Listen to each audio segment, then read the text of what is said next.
10वीं बार बिहार का मुख्यमंत्री बनने के बाद नीतीश कुमार ने अपने मंत्रिमंडल की पहली बैठक आयोजित की। इसमें एआई, चीनी मिल, सैटेलाइट टाउनशिप और टेक्नोलॉजी से संबंधित कई महत्वपूर्ण निर्णय लिए गए। आप भी जानिए। का जो पहला कैबिनेट हुआ है उसमें जो कुछ निर्णय महत्वपूर्ण लिए गए हैं, मैं उसके बारे में संक्षेप में आप सभी को अवगत कराना चाहता हूं। अलग से आप लोगों को प्रति मिल गई होगी या मिल रही होगी। मुख्य रूप से जो आज कुछ निर्णय हुए हैं वो उद्योग के जाल को बिछाने का है और बड़े पैमाने पर रोजगार सृजन का है। जो पहला निर्णय है वो पूरे पूर्वी भारत का इस राज्य को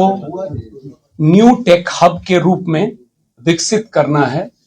और इस उद्देश्य से defence corridor, semiconductor park, global capability centres, mega tech city, fintech city, ये जो स्थापित करना है, तो इस तरह की योजनाओं को कैसे स्थापित किया जाए एक मिशन मोड में और उसका अनुश्रवण करने के लिए मुख्य सचिव की अध्यक्षता में समिति के गठन का निर्णय हुआ है और इस समिति में राज्य, देश के स्तर पर और अंतर्राष्ट्रीय स्तर पर वैसे परामर्शी, वैसे लोग जो इन क्षेत्रों में काम बहुत अच्छा किए हैं, उनको भी समिति का सदस्य बनाया जाएगा और एक निश्चित समय सीमा अंतर्गत 6 माह के अंदर में यह रिपोर्ट प्राप्त करके और फिर काम को प्रारंभ किया जाएगा। जो दूसरा एजेंडा है वो बिहार को एक न्यू एज इकोनॉमी के अंतर्गत वैश्विक बैक एंड हब और ग्लोबल वर्क प्लेस को अगले 5 साल में करने के लिए, जैसा मैंने शुरू में कहा, पूरे स्टेट में, हर जिले में इस काम को कैसे अचीव किया जाए, इसके लिए भी पुनः एक समिति का गठन की स्वीकृति दी गई है और इसमें भी पुनः वैसे लोग विशेष रूप से जो इस क्षेत्र में राष्ट्रीय स्तर पर, अंतर्राष्ट्रीय स्तर पर काम किए हैं, उनको समिति का सदस्य बनाया जाएगा और यह प्रतिवेदन भी हम लोग कोशिश करेंगे कि कम से कम समय में प्राप्त करके उसके आलोक में अगले 5 साल में इन क्षेत्रों में काम कैसे होगा।